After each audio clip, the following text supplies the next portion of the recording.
Welcome to the WanderLearn show. I am your host, Francis Tapon. In this episode, I talk with Hal on Earth. Hal on Earth is a YouTube creator. He's got a wonderful channel. I love it. It's mostly focusing on Vietnam, but he plans to branch off on other topics. Make sure that you become a Substack subscriber by going to ftapon.substack.com because I'm trying to build up my subscription base there, and I'd really love it if you could join in and subscribe to the episode that I put out on a weekly basis. And I will update my newsletter, and I'll have a paid version of it as well. So enjoy this episode with the very fascinating YouTube creator, Hal, who is married to a Vietnamese lady and has a child with them, and really has gone deep into the Vietnamese culture and seems to understand it more than most people, even some Vietnamese.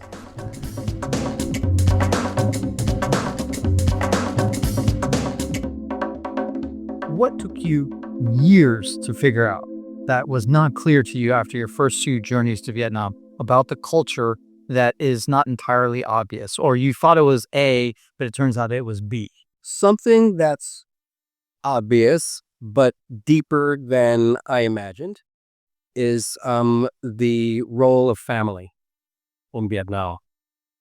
I mean, I'm married into a Vietnamese family, and from the moment I arrived, they embraced it. It was my in-laws all really have, and interesting because I'm an American, right? So an American marrying a Vietnamese, no, man. You're not a colonizer? Neo-colonial man? Yeah, no, I'm sure somebody would call me something. But that what you say, though, is so true, Hal, because I've always been impressed, like whenever I traveled through Vietnam, that people are just falling over themselves, overjoyed to see me as American. And I expected the exact opposite. I was like, we like Americans. I mean, I'll tell you one reason goes a step beyond and it's like they love Americans. It's like, I don't know. It's just like, maybe I just got lucky, or maybe they're hypocritical, or maybe they flipped me off after I turned my back. No. I don't know. They genuinely, really, love. And then, by the way, this is anyway in other countries that you would expect to be hated. It's amazing to me sometimes, like how Americans are not as hated as I expect to be. They like our informality. Vietnamese don't stand on ceremony. This is not Japan. This is not a country where you have to follow all the rules and do everything in a prescribed manner, or else you're insulting the chef because you use too much wasabi. Hold on, but they have in their language different levels of you, for example, you and thou, just like in Spanish. So they had a hierarchy. Yeah. So best way to think of this, you got to call grandma, but you can still tell her a dirty joke.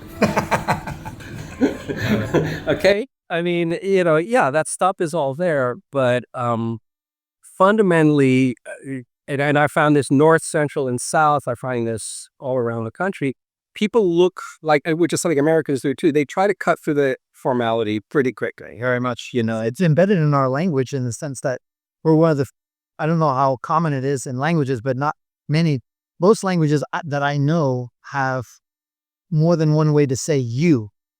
Yeah, but you have a respectful, honorific, Do you stay? all that stuff, right? And so right in the language of, we got rid of thou 200 years ago. Anyway, continues. No, so I think people like Americans just because we tend to be in exactly the things that a lot of Europeans don't like about us. We're crass, we're loud, and we're informal. The Vietnamese are like, oh my God, pull up a plastic stool. Let's hang out, So I'll link to down below is this. No, but it was a great video. He has a video about why are there so many plastic stools in Vietnam? Why is it the default way of sitting down? These plastic stools are really they're made for children, frankly. I mean, most Americans would balk at sitting down on them, but it's the common way of sitting here. And so you better be able to squat, do your squats before you come to Vietnam. Anyway, so, so informal culture. But but you were asking me about, so I was saying that as a way of, I hit on the family thing, because you asked me what was something that surprised me or something that took a while to really process, something I'm still noticing. So right from the beginning, you see that Vietnamese are very family oriented. It's extremely, what I didn't realize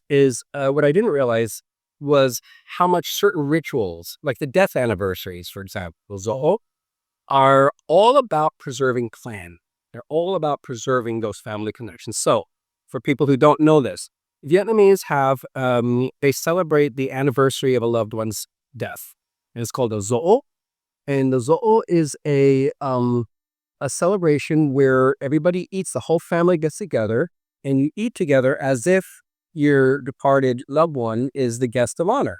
And so a big feast is made, and it's put on the altar, and the incense is lit. And when the incense burns down, it means that your ancestors had their fill, and now all of us can eat. And when you have a large family, there's Dỗ every month. I mean, there's Dỗ all over the place because people have passed on. What that does is create this constant network of family interaction. I mean, they are so woven into each other's families.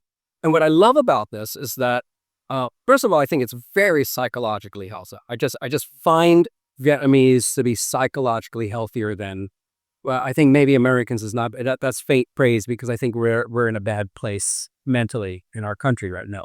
But point B, they are that it's a very grounding, psychological grounding custom for them.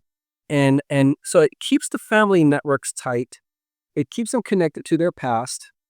It keeps them connected to this ancient culture. You can see that the young ones, even as Vietnam is modernizing, the young ones are still, it looks like they're going to keep this thing going. This thing's been going on for centuries, millennia. And it looks like it's going to keep going. And that to me is a fascinating, one of the things I'm constantly exploring. I do this a little bit with my videos, but in my own life is, how's Vietnam modernizing? What's it gaining? What's it losing as it, but that family, it's so in the DNA, man. It's just, Yeah, and that brings up another issue, which is kind of like the evolution. Every country just goes through changes, and there's few places in the world that in the last 50 years, I think, have gone under so many changes as Vietnam. I mean, really, every place is shared years, man. Vietnam had a 20th century from hell. Because this God came down and spanked this country, man. And it's but they've gone through quite a, and they maintain something. And this is where the Vietnamese sense of time, sense of personal history, another thing people don't necessarily get. Thank you for listening all the way to the end of this WanderLearn show. I am now using Substack.com to deliver my podcast and weekly newsletter, so please subscribe to my free Substack newsletter by using the link in the show notes. Or, if you've got a good memory, browse to ftapon.substack.com. Why ftapon? Well, it's my first initial and my last name. In fact, whatever social media app you use, including YouTube, if you search for ftapon, you'll find me, so connect with me. My website is also ftapon.com. Do you have an idea, question, or comment? Leave me an anonymous voicemail at speakpipe.com/ftapon. Lastly, become a WanderLearner by joining my paid subscriptions on Substack or patreon.com/ftapon. Wherever you join, I will reward you regularly. Tell your friends to subscribe to the WanderLearn show. If you review the WanderLearn show, I'll share your review on a future episode. This is Francis Tapon, encouraging you to wander and learn.